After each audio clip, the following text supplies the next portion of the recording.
Fellas, I'm going to be going over the worst loss / performance by every single UFC GOAT that you can kind of, count as the greatest of all time or one of the greatest of all time. Now, I've put loss / performance because there's a couple of fighters on this list that haven't actually lost before, so I've got to include performance as well. And this is just, the worst loss of their career. This isn't in any particular order, by the way, so if I start off with a fighter that you don't think is the greatest of all time, this ain't in no particular order. This isn't a GOAT list. This is purely just a handful of people that you can count as, being some of the greatest of all time, and I've chucked them in the list. Starting off with Jon Jones. Now, a lot of people will count this guy as the greatest of all time, but like I said, it ain't a list. And for me, his worst loss is his worst performance, because he actually won this fight, is Dominic Reyes. I don't see how Jon Jones won this fight. I really don't. There's a lot of people saying that Dominic Reyes was the challenger, and as a challenger, you need to really grit down and get the win. And to be honest, that's exactly what he was doing. Dominic Reyes was winning this fight on the feet. On the grappling department, Jones couldn't, he wasn't able to bully him like he has previously against light heavyweight opponents. Dominic Reyes, for me, I've watched this fight multiple times. I just don't see how he lost that fight. I really don't. I don't see how Jones was victorious. I really do think it should have counted as a loss on Jon Jones's record. Maybe you can always make the argument that, in the rematch he would have absolutely punked him, but that's not the point. In this fight against Dominic Reyes, and he's had a lot of close fights as Jon Jones. Let's not act like this is the only one. The Thiago Santos one, he's had a lot of fights that are pretty close. The first Gustafsson one as well. But this one, for me, definitely outshines all of them as being one of the biggest. And I'm going to say it's a robbery as well. It was a robbery. The only person I actually know thinking that Jon Jones won this fight was Joe Rogan and Jon Jones himself.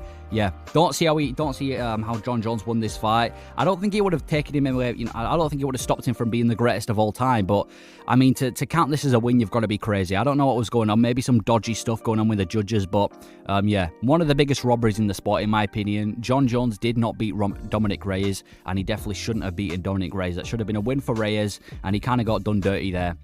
Next kind of guy you can count as the greatest of all time, I've gone Khabib. Now, before you all start flooding my comment section saying Khabib's not the GOAT, I agree, but you've got to include him in the top 10 list. So I've counted him anyway. And I think his worst performance, again, he's never lost, so this is just his worst performance, is Gleison Tibau. Now, one thing I want to get out the way is that I know that Gleison Tibau, I'm not going to shame Khabib for this fight, right? Gleison Tibau, he was actually on steroids, so even if Gleison Tibau would have had his hand raised at the end of this fight, it would have counted as a no contest in the future anyway. But Gleison Tibau was absolutely juiced on steroids. I'm pretty sure, he was like a middleweight at lightweight. He was absolutely huge for the division. But yeah, when you watch the fight back, listen, I'm not going to say it was a massive robbery like Jon Jones and Dominic Reyes, but I just don't see how Khabib, clearly won the fight. I mean, he was pushing the pace, yes, but Gleison Tibau landed more significant strikes. He landed more total strikes. In fact, Khabib couldn't even take him down once in the entire fight. The only takedown came from Gleison Tibau. So yeah, this is definitely the closest fight of Khabib's career. I'm not going to start screaming robbery, even though I did think it was a win to Gleison Tibau. I had it 29-28 to Tibau. I don't see how Khabib won the fight. And let's be honest, if this was to happen in like 2020, if Khabib and, I don't know, Gaethje or Poirier were to fight very similar to how Khabib versus Gleison Tibau went, there would be so many people screaming robbery, saying that Gaethje or Poirier or whoever the lightweight contender would have won. But just because this is more of a forgotten fight, no one ever brings this up. But it would have been a no contest anyway because of Gleison Tibau's steroid use. But if we're judging the fight and we're taking roids out of it and everything, and we're just, basically judging who won the fight between the two of them on the night, I've got to give it to Tibau, in my opinion. So that's in my opinion, the worst performance of Khabib. Next fight, a GSP. I've gone Matt Serra. Yeah, there's a few reasons why Matt Serra's on this list. I mean, first of all, this is one of the biggest upsets in the UFC. For GSP to lose to a guy like Matt Serra, who had no business being in there with him anyway. And I know that GSP was able to beat him in the future. GSP's beaten every single person he's lost to in the future anyway, but the fact that Matt Serra, of all people, was able to finish GSP, make him tap the strikes as well. He made GSP quit on the night. Still shocking, in my opinion. One of the biggest upsets in the history of the sport. And when you look at the absolute run that GSP went on at welterweight, when you look at this loss, it just doesn't add up. How does GSP lose to Matt Serra, of all people? I know he's obviously not the only person that's beaten GSP, but Matt Serra, he was able to beat GSP. It's crazy, in my opinion, how it was him. You know, making GSP tap to strikes as well. It wasn't like a close decision that should have gone GSP's way. Made him tap to strikes. The fact that Matt Serra was the one to do it out of all people as well. One of the biggest upsets ever. So for GSP, even though he was able to beat him in the rematch, and you know, I guess you can count it. Like, if there's one fight that's a fluke, this is an example of a fluke. Like, people saying that Strickland and Adesanya isn't a fluke. That ain't a fluke. GSP versus Matt Serra is a fluke. The fact that Matt Serra was able to do it, and the fact that GSP beat the shit out of him in the future, yeah, GSP's worst performance. I'm sorry, mate, it's a massive stain on your legacy, but it's got to be Matt Serra. Next fighter, Anderson Silva, and I've gone with the first Chris Weidman fight. Now, there's a lot to choose from Anderson Silva. He's been on I believe after this fight, yeah, after this knockout, he would only win one fight out of his last 8, and that win was to Derek Brunson. But yeah, this is kind of the beginning of the end for Anderson Silva, this Chris Weidman fight. It's almost as if he's allergic to beating Chris Weidman because he rematched him and then snapped his leg. So there's the biggest kryptonite for Silva has to be Weidman. But yeah, I've gone with Weidman. The fact that he was being so cocky the entire fight, kind of treated Weidman like he's an easy payday, and then he gets knocked out in the way he did. Let's be honest, it was only a matter of time before Anderson Silva was going to get knocked out, and Weidman was the one to do it. And he single-handedly ended the Anderson Silva era. Like I said, after this fight, Silva was never the same. His only ever win after this fight was Derek Brunson. Only ever win. He went on a massive losing streak. I know he was getting old, and I'm not saying that gets rid of his, the run that he went on, because Anderson Silva in his prime went on an absolute tear, went on an absolute run. But towards the end of his career, ever since this fight, it was never the same. So it definitely affected him. Combine that with age and the leg injury as well. He got cocky and then got slept. Like, you see this is one of those knockouts that you see on those pages. You know those kind of YouTube pages where it's like, instant karma in a fight and act cocky when acting cocky goes wrong. Even people who don't watch MMA, extreme casuals, this fight is being played everywhere for that reason. Not a good look for Silva, although it was, fun watching Silva toy with everyone. He picked the wrong guy to do it with. He got slept for it. Brutal loss. Massive upset as well. Another one of the biggest upsets in the UFC. Chris Weidman beating Anderson the Spider Silva.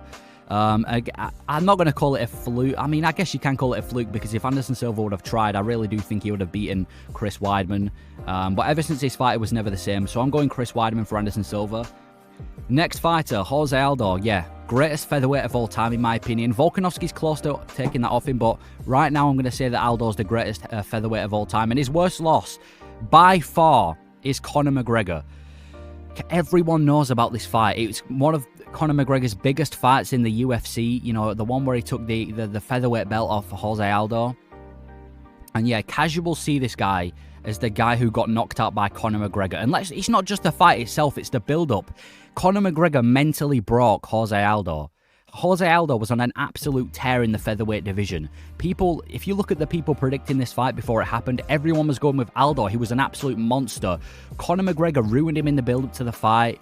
He gained so much hype, and then he goes out there and knocks him out in 13 seconds. Wasn't even like it was an absolute war. A 13-second knockout. You can go to any Jose Aldo fight, anything about Jose Aldo. There's always going to be the people who don't really watch MMA regularly putting in the comments 13 seconds, just because that's all he's known for the casuals. He's known for being the guy that McGregor got the belt off.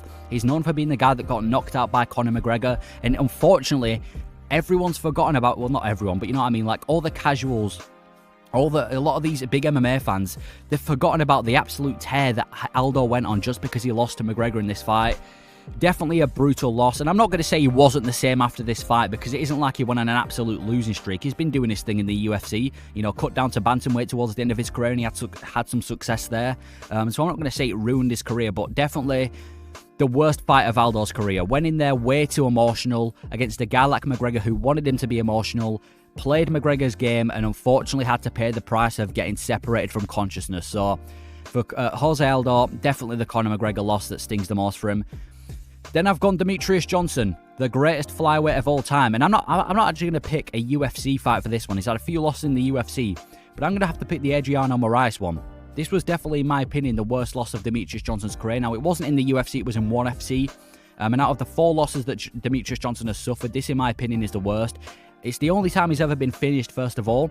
He's always managed to either lose a close decision or batter his opponents. The fact that he was able to get finished in this fight, it says something, especially for the fact that it weren't in the UFC. I guess you can kind of say that that's a good thing for him because it wasn't on the big stage of the UFC, but every hardcore MMA man knows Demetrius Johnson.